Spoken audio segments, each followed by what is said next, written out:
السلام عليكم. بمناسبة المولد النبوي كل سنة وانتم طيبين. هعمل معاكم نوعين من حلويات المولد، الفولية والسمسمية. طريقتهم سهلة جدا، بثلاث مكونات بس تقدري تعمليهم من غير عسل جلوكوز. التكلفة بسيطة جدا وعلى قد الإيد، وهيطلعوا أحلى من الحلويات اللي بنشتريها جاهزة. يلا بينا نسمي الله ونصلي على الرسول ونشوف المقادير وطريقة التحضير. بسم الله. اول حاجة هبدأ اعملها الفولية او السودانية زي ما بعض الناس بيسموها. معايا نص كيلو من الفول السوداني المقشر، وده بنجيبه من عند العطار او محلات مستلزمات الحلويات. ما تجيبيش اللي بيتباع في المقلة، بيكون مملح مش بتاع الحلويات. ومعايا هنا كوباية من السكر، عيرتها بمج الشاي العادي الموجود في كل بيت، وربع كوباية مية عادية من الحنفية. وبس كده، هي دي كل المكونات. وعايزه اقولك على حاجه، وانتي بتشتري فول السوداني دوقيه عشان ما يكونش قديم او مركون عند البياع، فطعمه هيأثر على طعم الحاجه اللي بتعمليها وهيبوظها. واول حاجه هجهزها، معايا صينيه او صاج، بفرش فيه كيس من اكياس التلاجة وبدهنه دهنه كويسه بالزيت. ممكن بدل الكيس تفرشي ورقه زبده، وهركنه على جنب وابدأ في تحضير الفولية.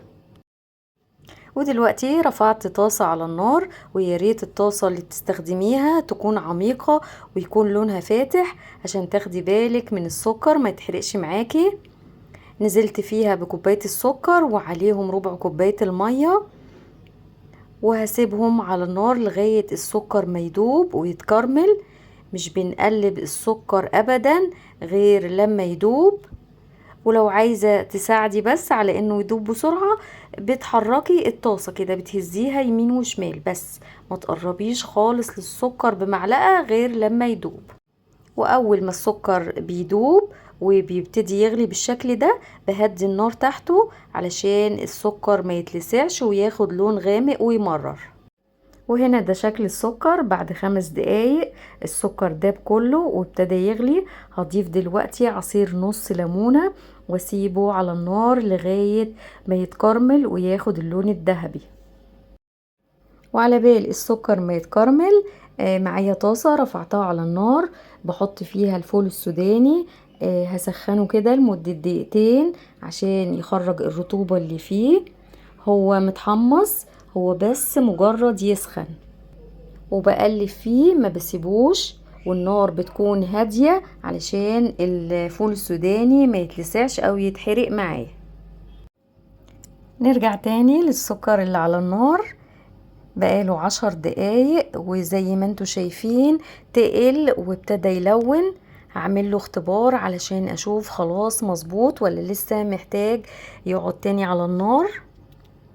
بجيب كوباية مية ساقعة متلجة وبنزل فيها بنقطة من الكراميل.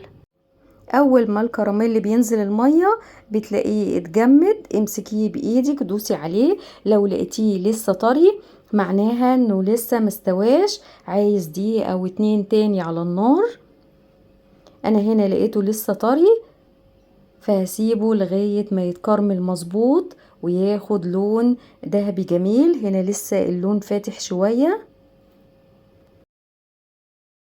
وهنا بعد 15 دقيقة بالظبط الكراميل كان خد اللون الذهبي الجميل ده. فهعمل الاختبار في المية الساقعة. حطيت نقطة من الكراميل وبمسكها في ايديا بضغط عليها، لقيتها خلاص اتجمدت وبقت بتتكسر في ايدي زي الازاز كده. تمام خلاص الكراميل بقى مظبوط. هطفي النار عليه. وبسرعة جدا باخد الفول السوداني وبنزله في الكراميل واقلبه بسرعة. اخلي الفول السوداني يختلط كويس ويتغلف بالكراميل. الفول السوداني لسه دافي والكراميل سخن. اهم حاجة السرعة قبل الفول السوداني ما ينشف معاكي، مش هتقدري تفرديه ولا تقطعيه. قلبته كده بسرعة. هنزل دلوقتي بالفول السوداني بالكراميل في الصاج المتغلف بالكيس. اللي كنت محضراه اول الفيديو. كل الحاجة اللي بتستخدميها، المعلقة او السكينة، الادوات اللي هتستخدميها لازم تكون مدهونة كويس بالزيت. نزلت كده بالفول السوداني وببدأ بفرده، وكنت محضرة كيس بلاستيك دهناه زيت، هبدأ افرد بيه الفول السوداني، بضغط عليه بايدي. خلي بالكو عشان بيكون سخن جدا، ممكن يعني لا قدر الله تتحرقوا لو ايدكو لمست، فخلي بالكو وتعاملوا بحرص جدا. وبستخدم سكينة او عندك مسطرة علشان تظبطيه من الجنب كده ويطلع متساوي وشكله حلو. واستخدمت النشابة عشان افرد بيها الفولية، وعشان كمان تطلع كلها سمك واحد. مش بستخدم النشابة الا بعد ما بفرد السوداني كويس الاول بايدي، ولازم تكون النشابة مدهونة كويس بالزيت. وبرضو هي سخنة جدا، وقبل ما تبرد ببتدي بقسمها بالسكينة، بعمل فيها كده علامات بقسمها.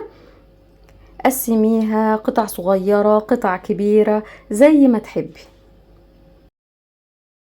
بس كده، وبسيبها في مكان متهوي لغاية ما تنشف وتتماسك مدة ساعة او 2. وهنا بعد حوالي ساعتين كانت الفولية نشفت وتماسكت. اقدر دلوقتي ان انا افككها، بتتفكك بمنتهى السهولة. احلى فولية ممكن تاكلوها، هشة وخفيفة ومقرمشة، وسكرها خفيف، فهتلاقوها مش مجزعة زي الحلويات الجاهزة اللي بنشتريها. كفاية انها معمولة في البيت بنظافة، والطريقة ولا ابسط من كده. يلا بقى تشجعي وقومي اعمليها وفرحي ولادك. وبنفس الطريقة اللي عملت بيها الفولية هعمل السمسمية، وممكن بالطريقة دي تعملي الحمصية. هي نفس الخطوات. معايا نص كيلو من السمسم، رفعته على النار بسخنه لمدة 2-3 دقايق. وعملت الكراميل بنفس مقادير الفولية، كوباية سكر عليها ربع كوباية من المية لغاية ما تكرمله. وبنزل دلوقتي بالسمسم وبقلبه كويس مع الكراميل، وهنزله في الصاج على الكيس البلاستيك المدهون زيت، وبفردها كويس وبسويها وبقطعها وبسيبها تبرد لمدة ساعة او 2، وبرجع افككها زي ما عملت مع الفوليه. نفس الخطوات هي. انا مش عايزة اطول عليكم، الطريقة سهلة جدا وسريعة، مش بتاخد وقت في التحضير، والنتيجة في منتهى الجمال. فولية وسمسمية احلى 100 مرة من الجاهزة اللي بنشتريها. وهنا انا بوريكم السمسمية، خفيفة جدا وهشة وطعمها حلو جدا، سكرها خفيف. ما شاء الله عملت كمية كبيرة من الفولية والسمسمية، طبعا اوفر كتير جدا من الحلويات الجاهزة. كلنا عارفين الاسعار دلوقتي عاملة ازاي. وعلى فكرة ممكن تقللي المقادير، يعني ممكن تعملي ربع كيلو سوداني وربع كيلو سمسم، الاتنين على بعض هيعملوا لك طبق محترم يعني من الحلويات. وبكده اكون وصلت لنهاية الفيديو، اتمنى يعجبكم. ما تنسوش تصلوا على النبي، اكثروا من الصلاة والسلام عليه. اللهم صل وسلم وبارك على سيدنا محمد. اسيبكم في رعاية الله، والسلام عليكم ورحمة الله وبركاته.